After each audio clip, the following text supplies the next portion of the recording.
Bueno, la clase pasada terminamos con el recorrido por los indicadores de distancia secundarios, la relación de Ture-Fisher, de Faber-Jackson, fluctuaciones de luminosidad, supernovas tipo 1A, etc.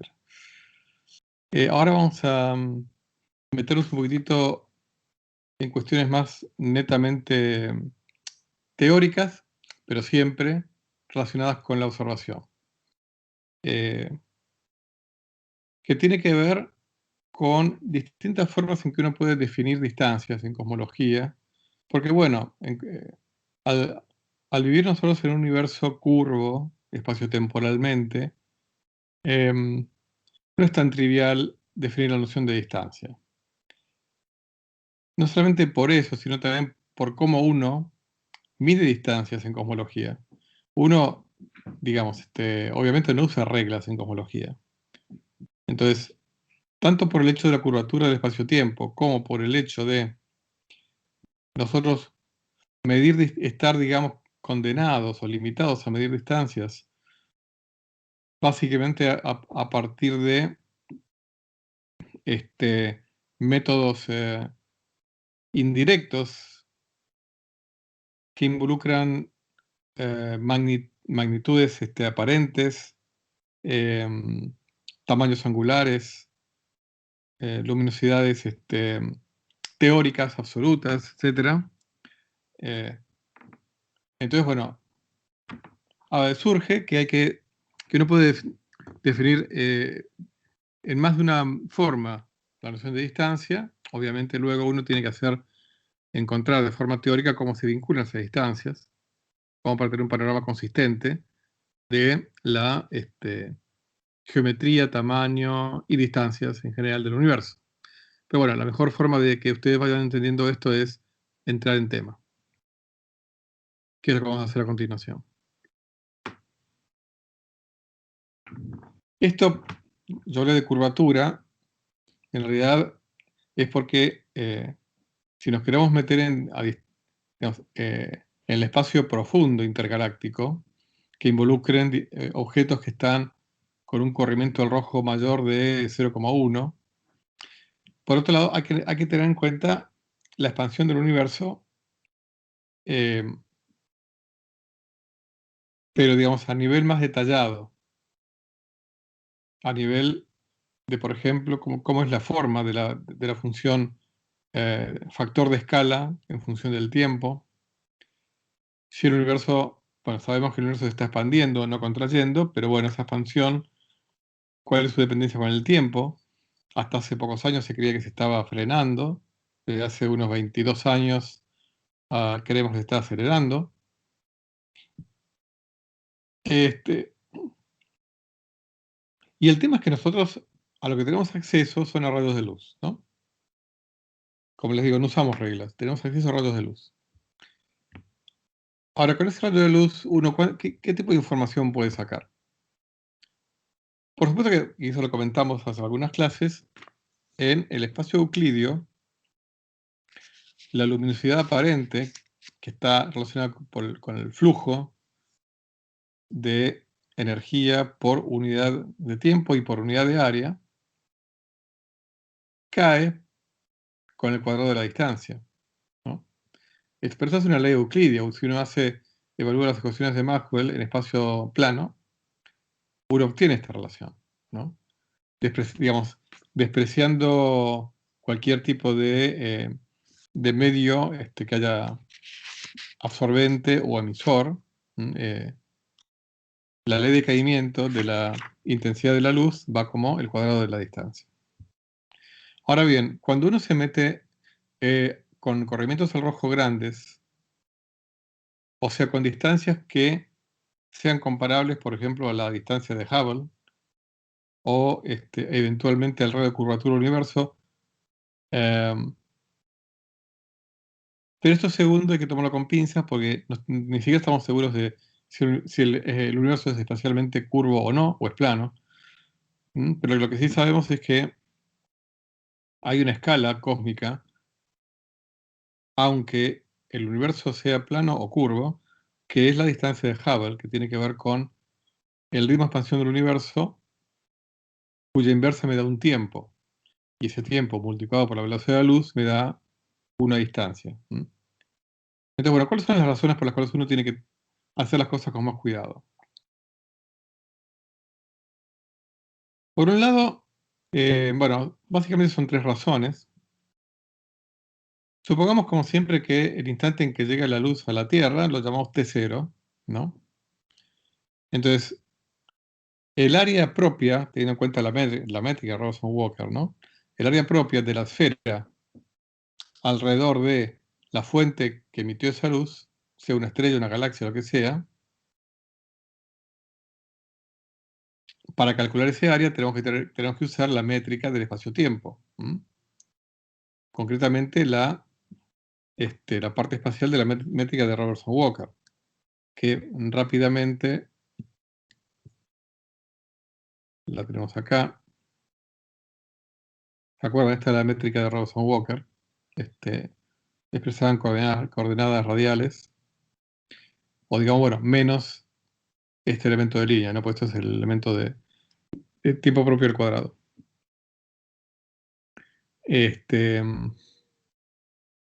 Entonces, donde acá tengo, bueno, ¿se acuerdan? La componente radial, 1 sobre 1 menos k por al cuadrado, bueno, todo multiplicado por a cuadrado, ¿no? Esta era la métrica. Muy bien. Volvemos entonces, vamos en la 104, transparencia 104. Yo en breve les voy a mandar esta presentación, ¿eh? Ahora cuando ya lo estamos por terminar, se las voy a mandar. Entonces, bueno, hay que tener en cuenta que la métrica no es la de Euclides, sino que es la métrica esa, donde está ese factor 1 sobre 1 menos k por r cuadrado. Entonces, digamos, si R1 es digamos, la coordenada de la Tierra, o bien lo que es equivalente a la distancia coordenada de la Tierra, vista, tomando como centro del sistema de coordenadas el objeto luminoso, ese área no es 4pi, o sea, ese área en el instante actual no es 4pi por R1 al cuadrado, que sería si fuera un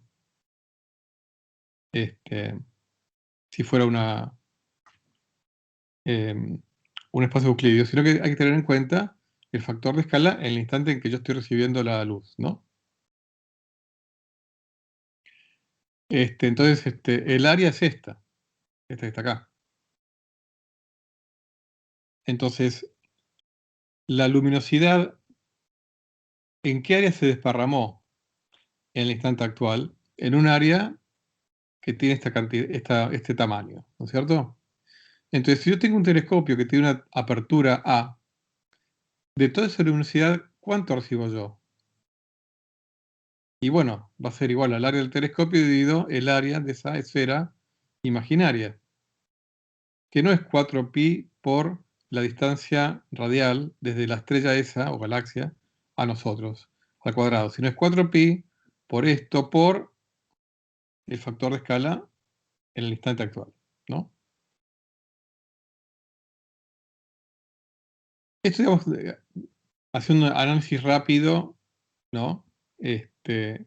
Considerando que no hay pérdida, no hay absorción ni emisión en el camino intermedio de la luz, ¿no?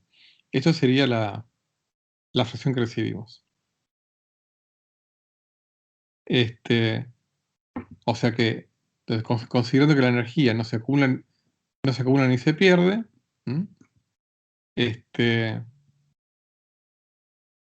lo que llamamos flujo va a ser la luminosidad original, la intrínseca, total, dividido el área. Al final, esto es flujo, ¿no? Es el flujo, digamos, flujo tiene unidades de energía por tiempo por área, mientras que la luminosidad absoluta tiene unidades de energía por tiempo, o sea, la energía total que emite por unidad de tiempo. Entonces, lógicamente, el flujo en donde estamos nosotros va a estar dado por esto. Entonces, lo que llamábamos distancia en un espacio euclidio, en lo que respecta a la interpretación del flujo que recibimos, ¿m? Esa distancia es en realidad la distancia coordenada multiplicada por el factor de escala. ¿M? Entonces, lo que yo llamo distancia, lo que antes llamaba distancia d, ahora va a ser la distancia coordenada, o sea, la coordenada radial básicamente, multiplicada por el factor de escala. Ahora bien, por otro lado estaba la distancia física. La distancia física en un espacio curvo va a estar dada, esto lo habíamos visto, la distancia física por la integral. Obviamente, ¿se acuerdan que nosotros sin pérdida de generalidad podemos considerar que ambos objetos comparten los mismos ángulos? Digamos, uno está en el origen, el otro tiene coordenadas angulares 0, 0, como para que directamente lo que es la distancia física, que es la distancia propia, sea una integral a lo largo de la coordenada radial. Esto sin pérdida de generalidad por el hecho de que el espacio es isótropo. Entonces yo siempre puedo elegir coordenadas como para que el otro objeto esté con ángulo 0, 0, digamos. Ángulo eh, polar y azimutal. Esta es la fórmula. Tomando la métrica de Robertson-Walker, ¿no? Pero fíjense que esta fórmula, que sería la distancia física, la que yo defino a partir de mi métrica, o distancia propia, salvo cuando k vale 0, o sea, cuando el espacio es plano. Cuando el espacio es plano es trivial, pongo k igual a 0, me queda 1 acá. La integral me da R1, o sea que coincide con R1 por ADT0. Pero cuando k no es 0,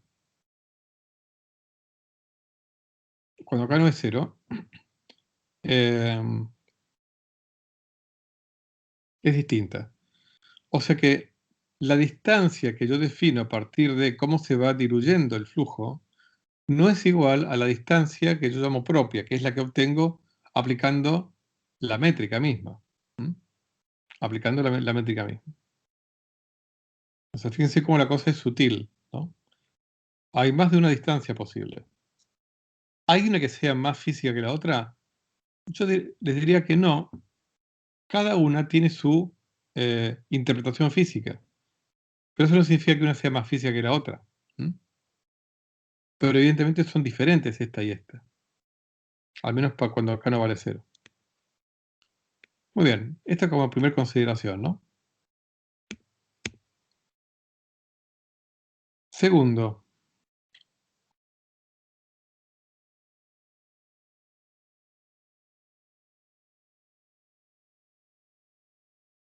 el ritmo con que, digamos, esto viéndolo desde el punto de vista cuántico o corpuscular de la luz. El ritmo con que me llegan fotones, o sea, vamos a mirar el haz de luz como un conjunto de fotones, ¿no? La visión complementaria. El ritmo de llegada de fotones es menor al ritmo de emisión. ¿Por qué? Por el corrimiento del rojo. ¿Por qué? Bueno, ¿se acuerdan el razonamiento que habíamos hecho, ¿no? De analizar la trayectoria de una cresta de onda que parte de la estrella y llega hasta nosotros, la comparamos con la trayectoria de la cresta siguiente y dedujimos, esto lo hicimos hace varias clases, que el tiempo que pasa entre cresta y cresta en el emisor es distinto al tiempo que pasa entre esas mismas dos crestas en el receptor. Pero ese mismo razonamiento lo podemos hacer con fotones. El tiempo que pasa entre fotón y fotón no es igual en el momento de emisión que en el momento de recepción. Por el mismo razonamiento, por las mismas cuentas, que como el razonamiento es el mismo,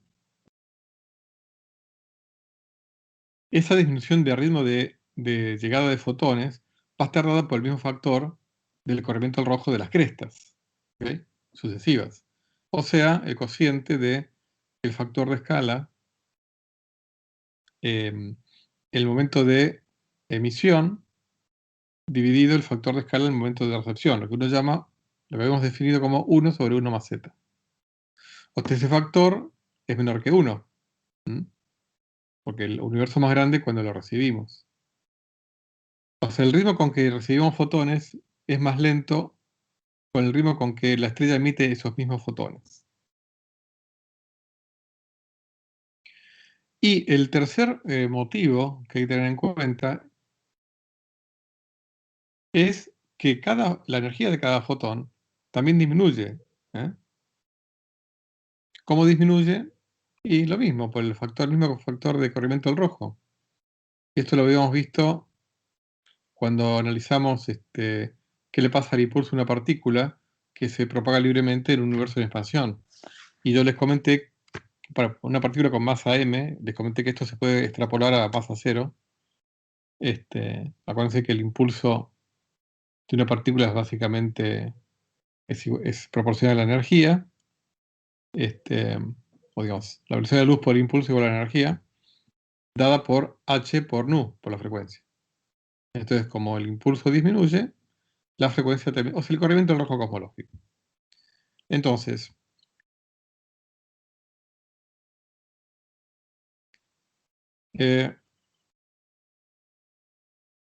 tenemos dos factores, 1 sobre 1 más z. Pensándolos como fotones, o sea, en realidad, yo podría demostrar esto de una manera rigurosa utilizando las ecuaciones de Maxwell en espacio-tiempo curvo.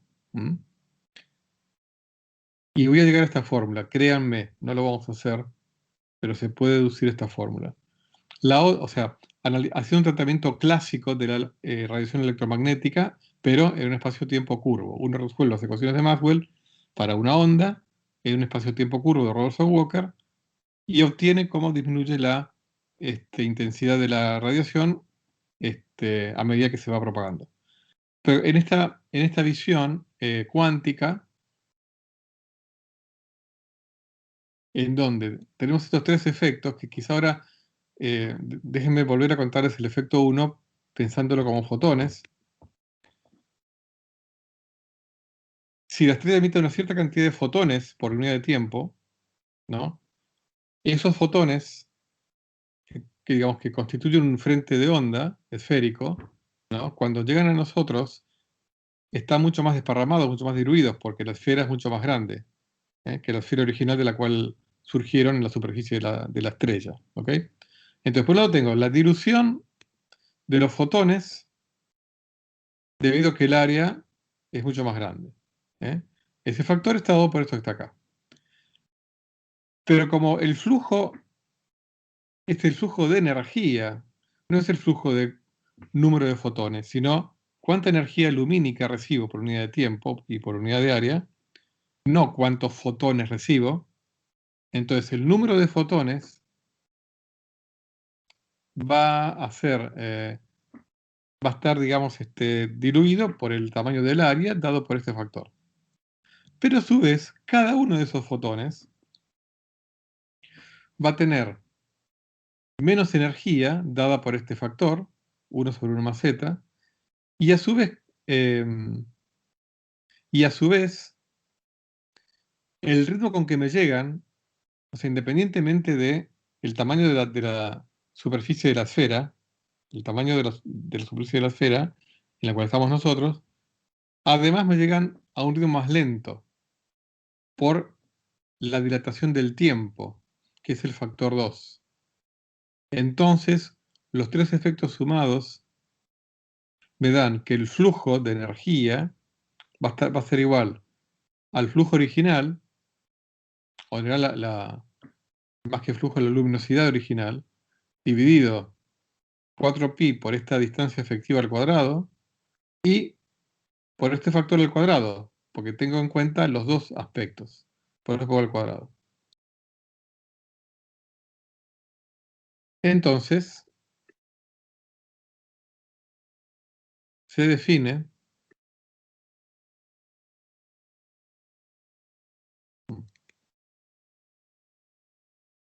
Todo eso que está acá abajo lo escribo así, 4pi d sub r al cuadrado, donde defino distancia de luminosidad a esto que está acá, de forma tal para que me quede una fórmula pseudo-euclidia, ¿no?, para el flujo que recibo mi telescopio en función de la luminosidad absoluta de la estrella. Pero esto es una definición, ¿ok? Entonces se define distancia de luminosidad como esto que está acá, de forma tal que el flujo que recibo mi telescopio se puede escribir con esta fórmula euclidia. Pero esto que está acá es el factor de escala por la coordenada radial que nos separa de la fuente por 1 más z. ¿Ok? Así que esta es la distancia y luminosidad. Entonces, una de las formas de tratar de encontrar a qué distancia están las galaxias y demás es, o una estrella dada, es comparar el flujo que mido. Esto es un observable, ¿ok? Esto es flujo por unidad de área y por unidad de tiempo, o sea, cantidad de energía, perdón, por unidad de área y por unidad de tiempo que recibe mi telescopio. Esto yo lo mido, es un medible. Si yo tengo algún, como hemos visto, ¿no?, cuando vimos todos los métodos cefeidas, estrellas RR, Lyrae, etc., si yo conozco cuál es la luminosidad absoluta, de esta fórmula despejo lo que se llama la distancia de luminosidad. ¿Eh?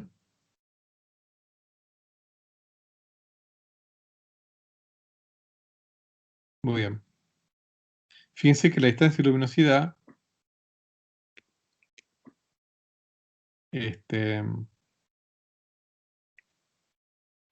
no es R por A. Que es lo que uno podría, si uno se hubiera apresurado, llamar distancia de luminosidad a R por A, R1 por A. No, es R1 por A por 1 más Z.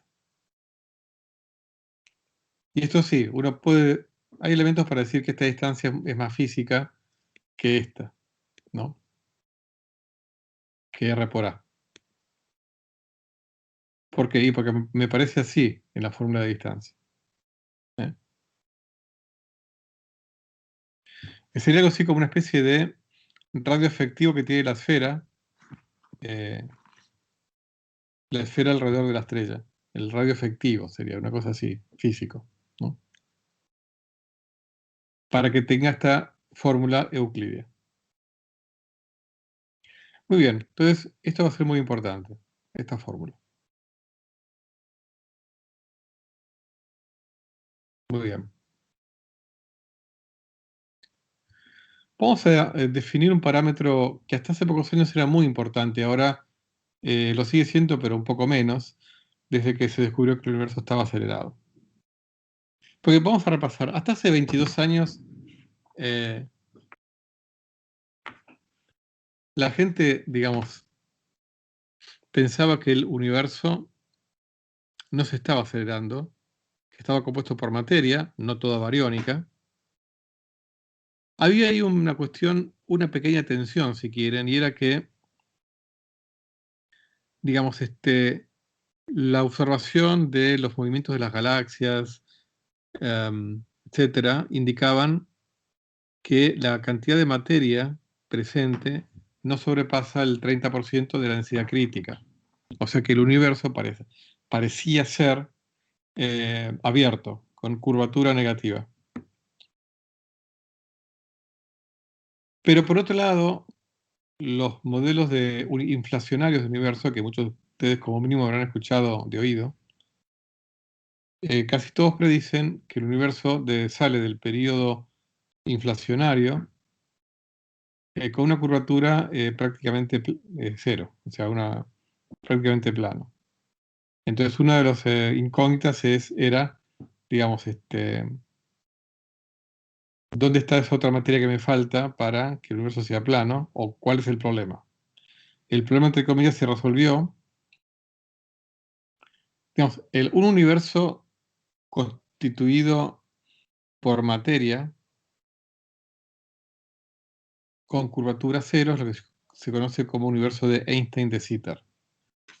Pero bueno, ese universo también tiene una serie de problemas observacionales. Ya les digo, la falta de materia, ¿no?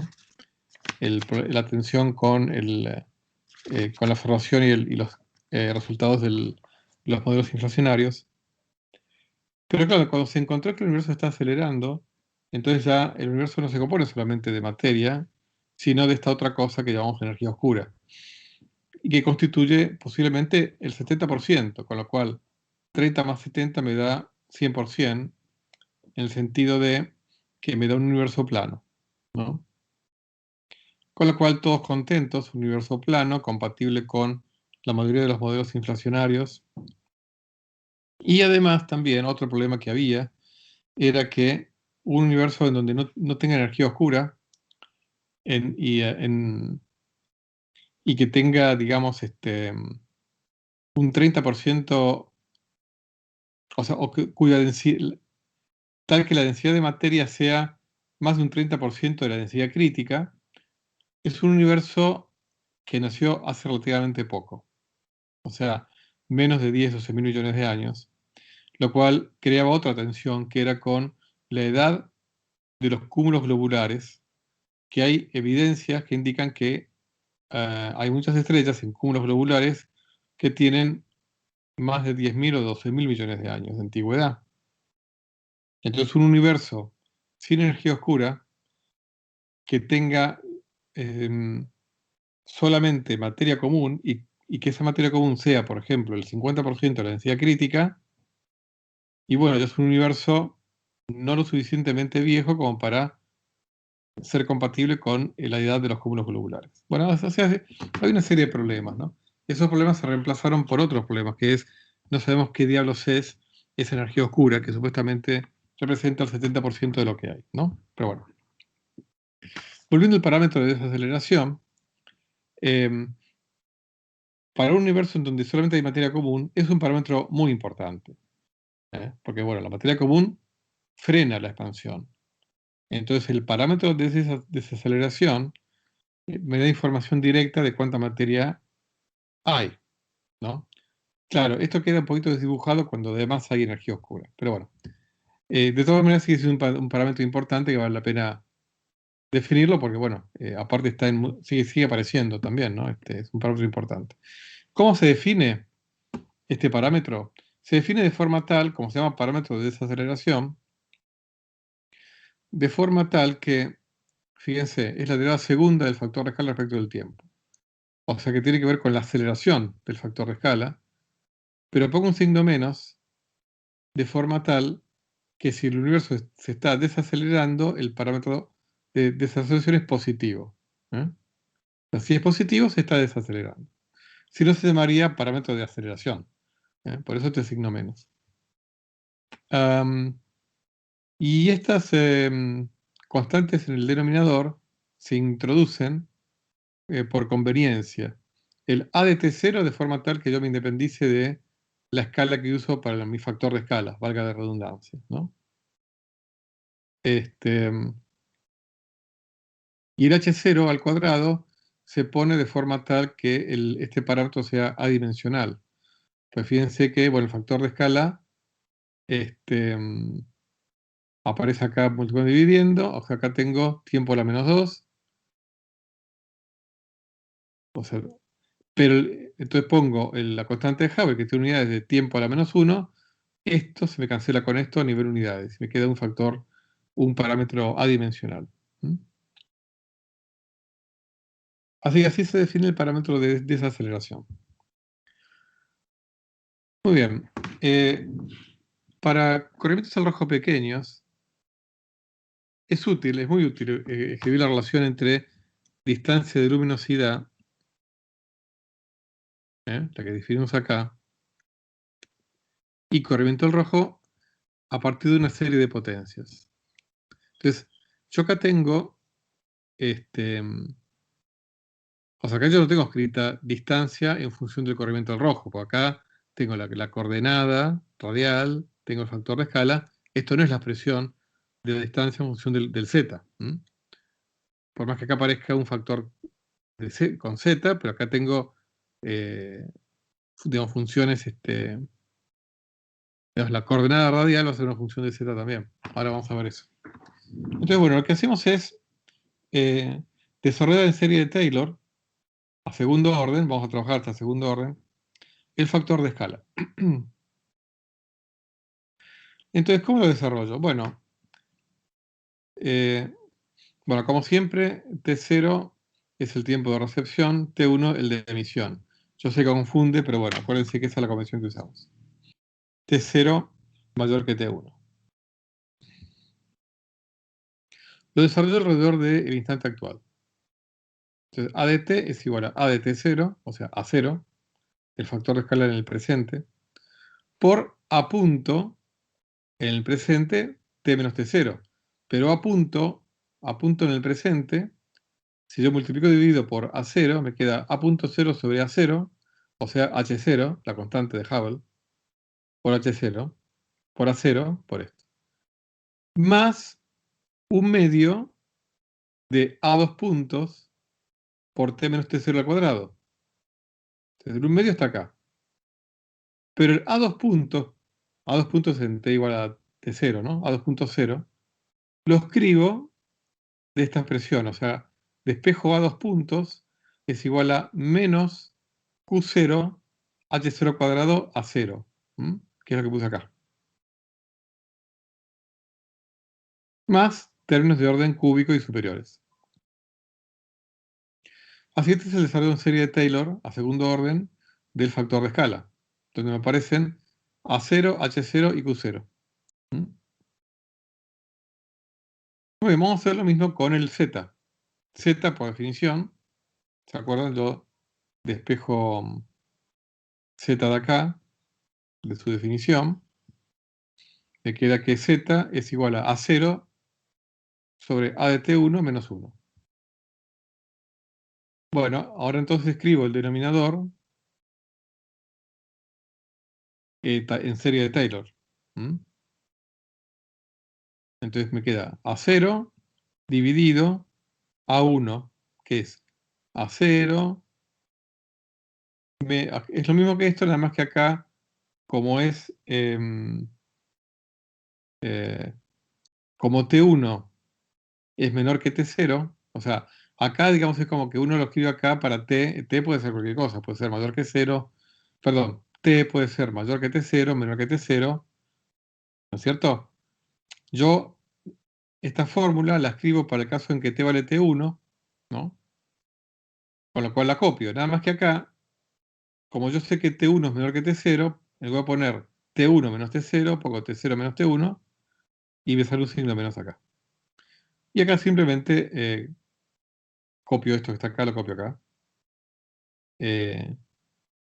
Acá pongo, como es un cuadrado, T0 menos T1 es lo mismo que T1 menos T0, cuando uno lo eleva al cuadrado.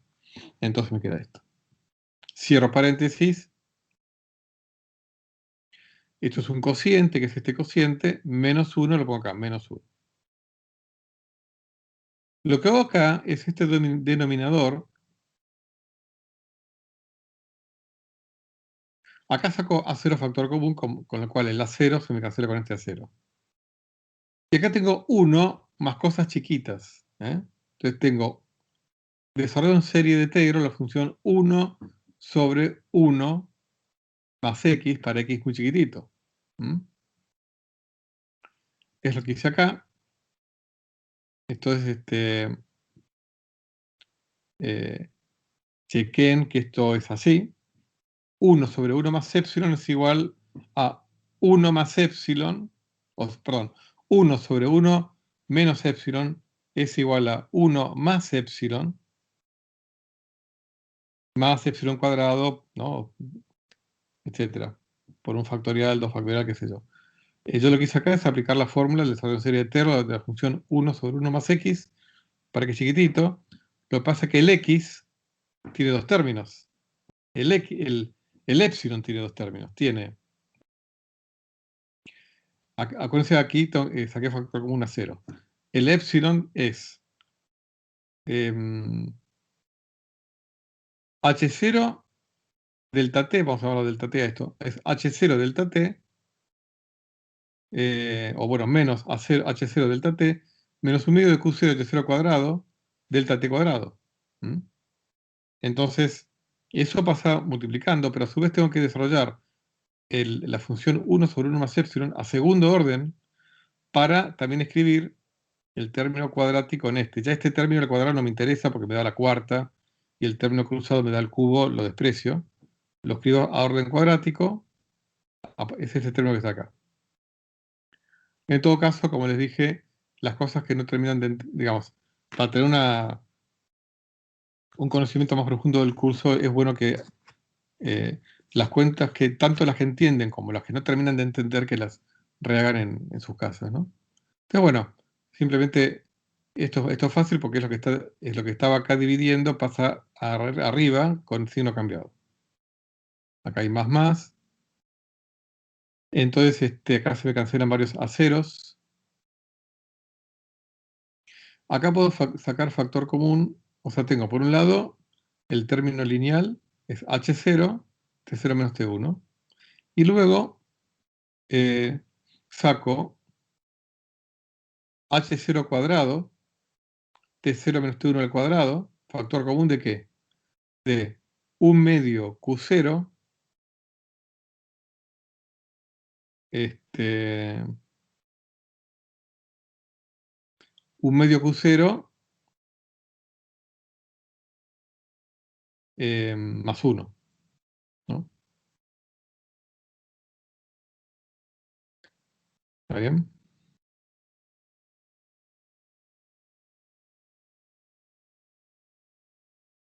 Bueno, acá saco el 1 medio factor común, entonces me queda Q0 y el 1 se me transforma en un 2.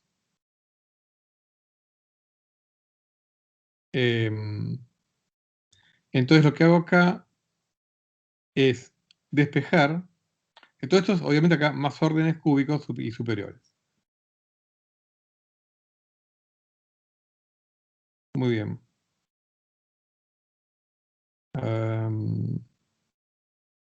Ahora yo aquí despejo T0 menos T1. Vamos a ver a dónde nos lleva esto. Despejo T0 menos T1 de esta ecuación, que es una ecuación cuadrática, ¿no?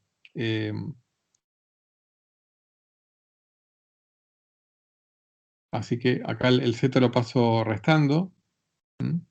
Sería, digamos, el c de la fórmula para las raíces de la parábola, ¿no? A por x cuadrado más b por x más c. Y para encontrar las raíces del polinomio, el c sería, en este caso, acá el menos z, que lo pasé restando. El a sería 1 medio de h0 cuadrado por q0 más 2. Y el b sería h0. Pues acá me queda menos h0 más menos raíz cuadrada de b cuadrado, o sea, h0 cuadrado, ¿no? Menos 4 por a por c, o sea, acá está, dividido 2a. 2a, como a es esto, 2a es esto que está acá. ¿No? 2 por 1 medio de h0 cuadrado por q0 más 2 es h0 cuadrado por q0 más 2. Y acá lo mismo,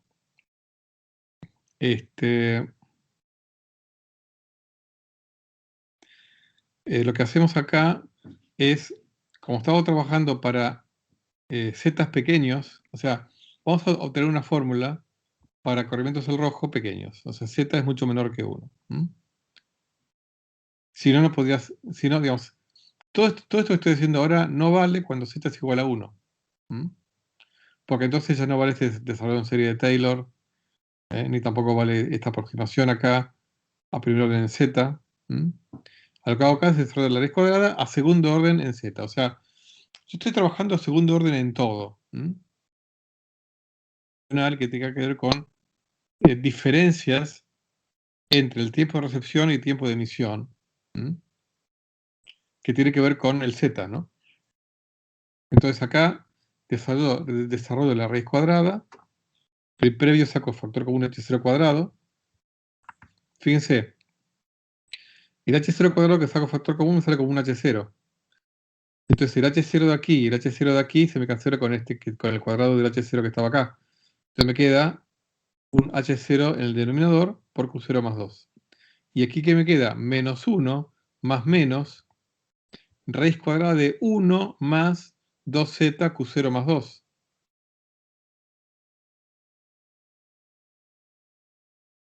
Como aquí saqué menos factor común, el 1 más menos me queda, es decir, yo acá tenía un menos 1 más menos, me queda 1 menos más, ¿ok? La raíz cuadrada de 1 más esto es 1 más esto, pero esto es, esto chiquito es el 1 medio, hay un 1 medio que sale por el desarrollo en serie de la raíz cuadrada de 1 más épsilon, que es 1 más épsilon sobre 2 más épsilon cuadrado sobre, ¿cómo era? Sobre 3 por 8, algo por decir, 3 octavos, algo así. El desarrollo en serie de la función 1 sobre 1 más x.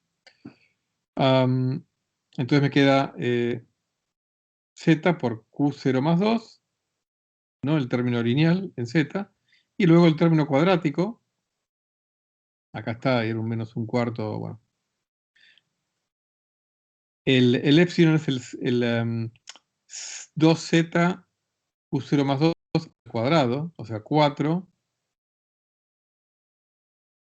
q0 más 2 al cuadrado, z cuadrado, bueno, etc.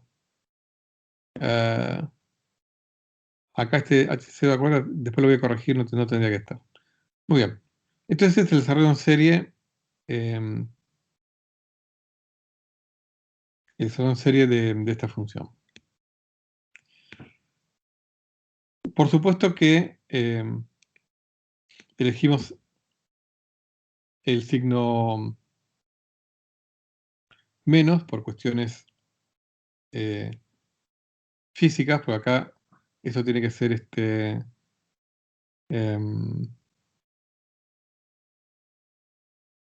T0 es mayor que T1, y acá yo necesito que esto me reste aquí, para que entonces 1 menos 1 me dé 0, y obtenga la relación. Yo necesito que cuando T0 tienda a T1, Z tienda a 0. Y eso lo obtengo si elijo el signo menos de la solución esta, no el signo más. Si no, tendría 2 más, necesito un 0 menos Z, etcétera, etcétera. Por eso elijo el signo menos. Así, entonces, bueno, digamos, paso el limpio esto, el 1 menos 1 vale 0, el Q0 más 2 se me cancela con el Q0 más 2 que está en el denominador, ¿ven? Con lo cual me queda la fórmula esta, T0 menos T1 igual a H0Z, menos un medio de H0 Q0 más 2, Z cuadrado. ¿Por qué? Y porque acá también, este Q0 más 2 al cuadrado, este Q0 se cancela y el cuadrado me queda un Q0 más Z, me queda uno de los factores, este 4 se va con el 4, qué sé yo, esas cosas, y me queda Z cuadrado.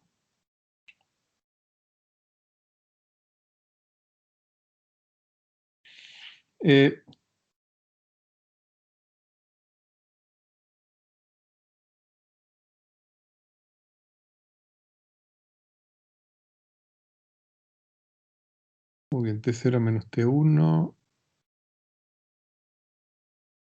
Z.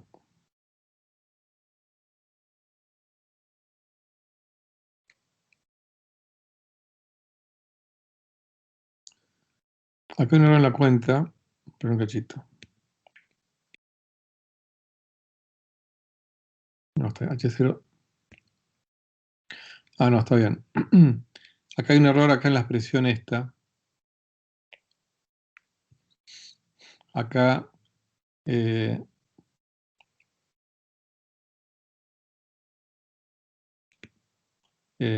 está faltando. Acá es un a la menos 1. Después lo corrijo para cuando les mande las transparencias. Acá es un a la menos 1, el H0. De forma tal que me pasa multiplicando de este lado. Es un error digamos, de escritura. Acá me faltó poner el a la menos 1. Bueno, muy bien. Esta es la relación, entonces, entre la diferencia de tiempos de emisión y recepción y corrimiento del rojo a segundo orden. ¿Ok? Eso está acá. Aparece. A segundo orden aparece H0 y Q0, que es toda la información que necesito para trabajar a segundo orden.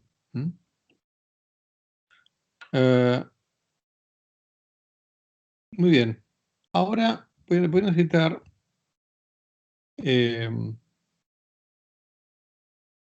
poder expresar la distancia coordenada R1 en función del corrimiento del rojo.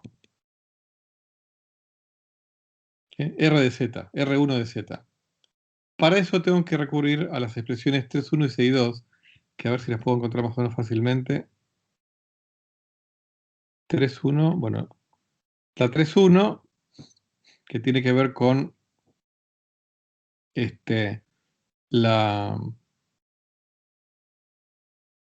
la distancia propia, que tiene que ver con esta distancia.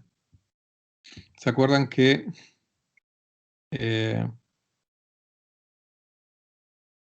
digamos, esto lo habíamos calculado para es la definición de la distancia propia para entre dos puntos separados solamente por la coordenada radial?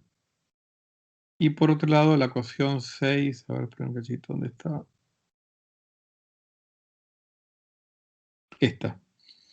Esta. O sea, esta parte es la ecuación esta que les mostré recién, la 3.1, y esto es el vínculo que hay para la propagación de un rayo de luz radial. Cómo se vinculan T1 y T0 con R1 y bueno, y R igual a 0, ¿no? Esta ecuación es la que voy a utilizar. Acuérdense, sin pérdida de generalidad, utilizo un rayo de luz que se propaga radialmente, desde la estrella hasta nosotros. Esta es la ecuación. Entonces yo utilizo esta ecuación, volvemos.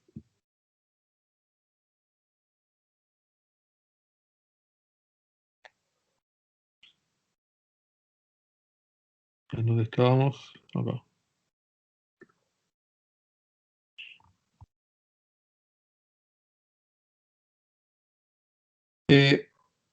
Acá tengo la integral de diferencial t sobre a, y aquí me quedó R1 más R1 al cubo. Y volvamos, discúlpenme porque yo quiero explicarles por qué es esto. Porque esta integral a primer orden me da R1, incluso a segundo orden. A ver, espera un cachito.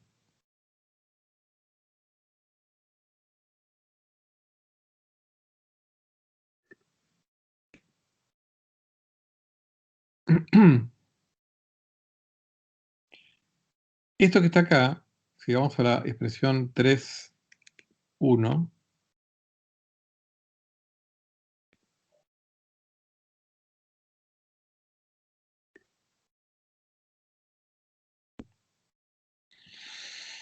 esta integral depende de si la curvatura es más 1, menos 1 o 0, era arco seno de R, argumento seno hiperbólico de R, o R. Ahora bien, tanto en la función arco seno como argumento seno hiperbólico, cuando yo hago un desarrollo en serie de Taylor a segundo orden, en ambos casos me queda R. Acuérdense que esta es la función inversa de seno de R. Entonces, la función seno de R y seno hiperbólico de R tienen como desarrollo en serie R, y el siguiente orden es cúbico. No hay orden cuadrático porque son funciones impares estas. Entonces no hay orden cuadrático. Con lo cual, a segundo orden, estas tres funciones son las mismas. Son R. Y digo a segundo orden, o sea que recién difieren estas dos de esta en el tercer orden. Entonces yo en la integral voy a reemplazar esta integral en los tres casos por R. Eso es lo que quería que entendieran.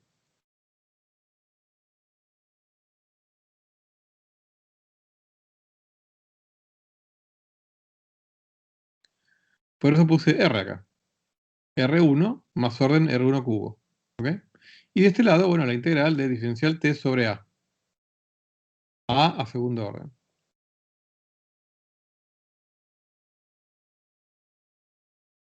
Muy bien. Acá saco A0 factor común.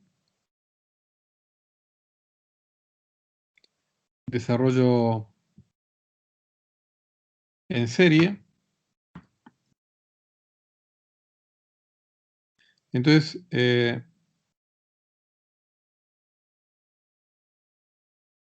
pasa? ¿Por qué no escribo aquí términos cuadráticos? Porque, digamos, este 1 sobre esto lo escribo directamente como 1 menos H0 por T menos T0 y no escribo más nada. ¿Mm? Acá la 0 se me fue porque saqué factor común. Porque cuando yo integre esto, esta integral me va a dar algo que es orden delta t al cuadrado, porque es la integral de t menos t0. Cuando integre me va a dar algo del orden t menos t0 al cuadrado. ¿Eh? Con lo cual, si yo pusiera aquí las correcciones de término cuadrático, la integral me daría correcciones de término cúbico. Entonces yo me voy a quedar con el orden lineal nada más. Fíjense que acá puse orden cúbico, pero no dentro de la integral, sino fuera de la integral. Estoy despreciando términos de orden cúbico. Entonces, esta integral, bueno, la integral de 1 es directamente t0 menos t1. Y esto que está acá, bueno, hago una simple cambio de variables. A t menos t0 lo llamo s, con lo cual s va desde menos t0 menos t1, porque cuando pongo acá t1,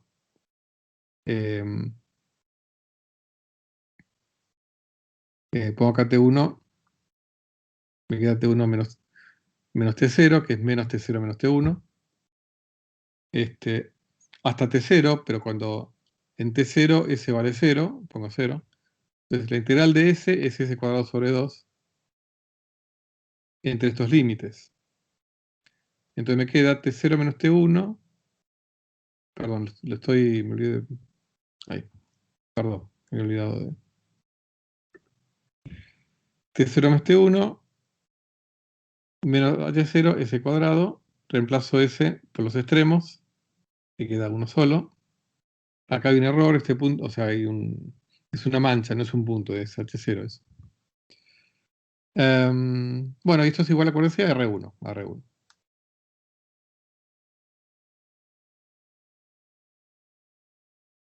Acá paso a 0 multiplicando. Y acá reemplazo T0 menos T1 en función de Z.